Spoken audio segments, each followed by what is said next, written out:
At the European Parliament in Strasbourg, of course, there is a debate still going on whether the Energy Commissioner or the Climate Commissioner is going to have his or hers will.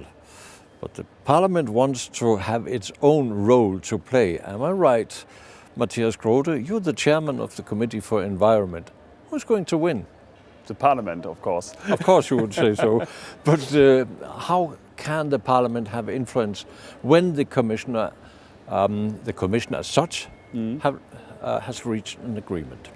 The European Council will decide in March on the goals, 2030 energy and climate goals.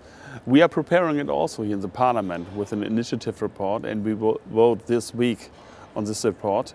And the result of the committee vote, the joint committee vote, Industry Committee and Environment Committee, was we want 3 goals because it's important that investors and all stakeholders knows what will come in 2030, and they need clarification, they need safety for their investment. But how comes that the Commission couldn't reach the same kind of goals you have, because they seem to be so obvious? Because there's a fight, it's totally clear, between the traditional energy production and the new energy production. But I think it's not the right way to divide it. We need both. And the share of the renewables will grow in the future. But you mentioned the challenge to have investors feeling safe. Energiewende, this word has become almost international. Yeah. It is endangered by the fact that investors are not certain after the Commission couldn't clarify their goals exactly. Yes, of course. If someone wants to invest in something, then he needs clarification, he needs safety. And if there are things not sure what will happen in 2025, 2030, then perhaps investors will say, okay, I will spend my money outside the European Union or in other things, but we need investment to renew the energy production in the European Union.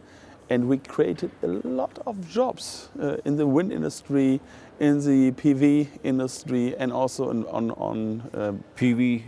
Yeah, photovoltaic in the biogas sector. And we need a sustainable growth in this sector. And it's only possible if we have also targets. That seems obvious what you're saying. So why isn't it happening? What's going on? Because there are several interests in the European Union. First, the United Kingdom. They want new nuclear power plants, shale gas, CCS, carbon capture and storage. And I think it's the wrong way, because we spend many euros in a technology who is not environmental friendly. There's no sustainability, and I think it's the wrong way. Sometimes I have the feeling it's the same discussion or parallels with the ITER, with the fusion reactor in France. That, in 2 years we have first results, then we can produce energy. I was just going to say, it's not only Britain to be blamed. No, not only. Also Poland, parts in Poland. But France.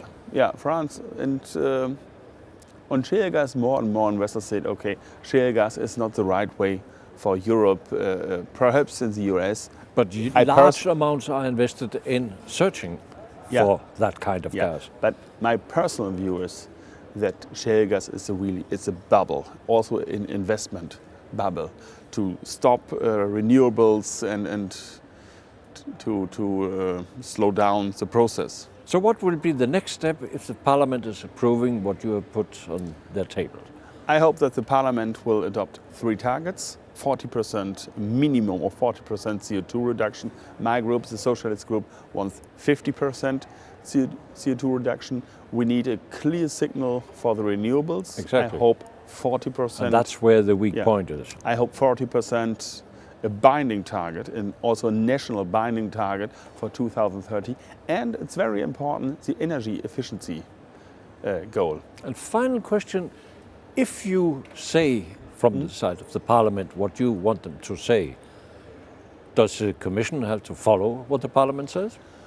They have not to follow, but I guess we give a really good sign for the goals, the different goals. Okay, one goal was not included, the energy efficiency goal, but in the end of the day, we are the legislator here, and we will prepare finally the legislation for all these kinds of targets.